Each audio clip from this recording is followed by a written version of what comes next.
First of all, thank you for having me here, for the invitation. I feel very honored. Okay, you can. Actually, I thought today you should feel honored that I am here, because today, right now, I should be in Vienna at my graduation ceremony, receiving the documents for my second master, and I'm missing it. Oh. But I got the. Thank you. No, when I got the invitation to come here, I thought, okay, I already had this party one time, it's enough. So I would like to start with a video. Okay. Thank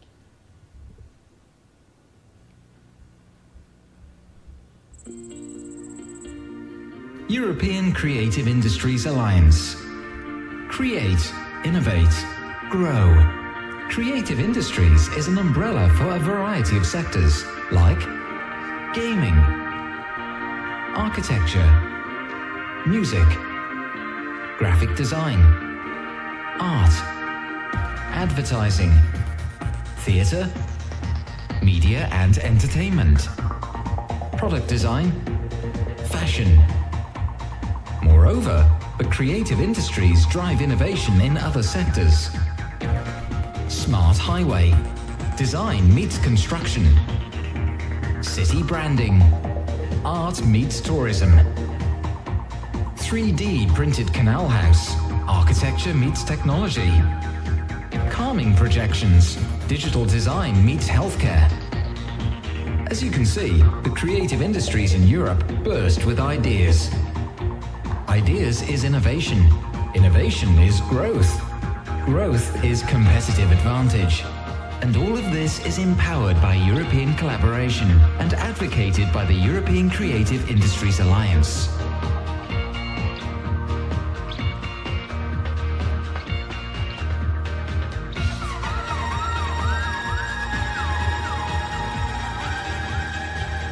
Create, innovate, grow with the creative industries and integrate it in your policy.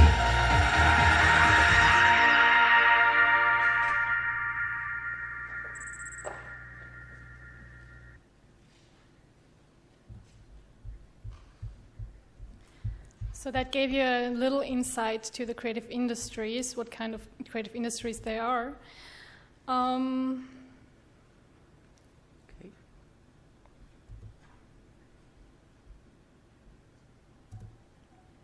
I can do this.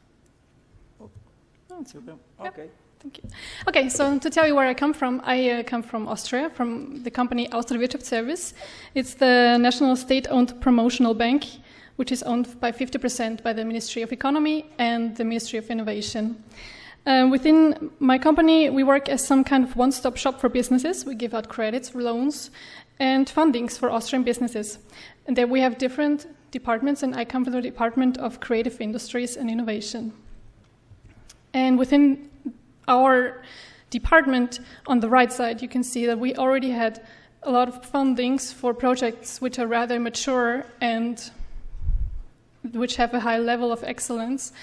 And we give out fundings, quite high fundings, up to 200,000 euros. So we thought maybe that there is a need for creative industries to be funded also for projects which are not yet so mature or that don't have that great amount of innovation.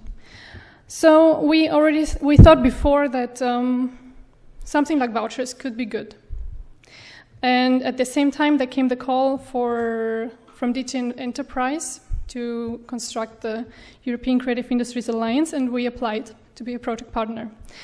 The European Commission has built the European Creative Industries Alliance, which is an integrated policy initiative that combines policy learnings with 8 concrete actions on better access to finance, cluster excellence, and innovation vouchers. So you can see here, I was part of Work Package 2, Innovation Vouchers. Within this work package, there have been 4 regions involved who could all test vouchers. So it was North Ireland, Basque Country, and Catalonia in Spain, and Salzburg in Austria. So I'm the project manager of the project in Salzburg. To give you some insight of key mechanisms of vouchers, they're usually very small. We went for 5,000 euros. Co-financing rate is up to 50%, so not so high. We wanted to keep the administration costs very low, so we said no co-financing for us. And generally, there's two possible voucher mechanisms. Type A, where the SME receives money directly, and Type B, where the SME receives money for a cooperation with the service provider. We said Type B is the one that we're going for. So the money is being paid to an SME after we have received the invoice of creative service providers. To give you a general overview, we had the amount of 20 vouchers to give out in the region of Salzburg. The creative service provider could be from anywhere, though. The call was open for only 1 month, and we've received already 71 applications, which was really a lot because Salzburg is very small, and we did not expect to have so many applications. So we could already see that there is a need for these kind of vouchers. And now I'm going to give you some short examples of what kind of projects that you can support with only 5,000 euros. We have, for example, Schwingenschlögl, which produce tank semi-trailers. They are a company, they exist already since many generations. And the junior, he always wanted to cooperate with a designer, but senior said, no, I'm not going to pay anybody to paint flowers on my tank semi-trailer, and then I have to pay him something. So there were a lot of prejudices. But with this Vinci voucher, Junior could go to his father and tell him, well, we can test to work together with a designer, and we don't have to pay for it, and then we can see if it works. And in the end, it worked very well. The designer could optimize the aerodynamic and also give a unique look to the tank semi-trailers. And they said that they will cooperate in the future. So with only 5,000 euros, we could start a huge cooperation between two companies. Another example is from Manfred Sehnleitner. He's working for a fire brigade, and he was developing a fire hose protection ramp, which is lighter and easier to handle than others before. And within the voucher, he could produce a video with 3D animation. And with that, now he can go to the market and to potential customers, and it's much easier to show what his product can do. And my third example is from Vis Vitalis. They produced flowers, special flowers with, not flowers, I mean, it's the same. Not the flowers that are on the floor, like they grow on the floor, but flour to eat bread, for example, which contain all vitamins, minerals, and trace elements in a biologically active, complete, and appropriate doses. And with this flour, they've produced 16 different products, and they did not know how to sell it, how to show it to potential customers.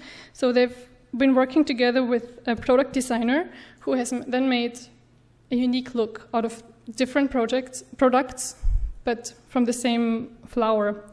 And now the products are actually available in several Austrian drugstores. Okay, so that was just some few examples.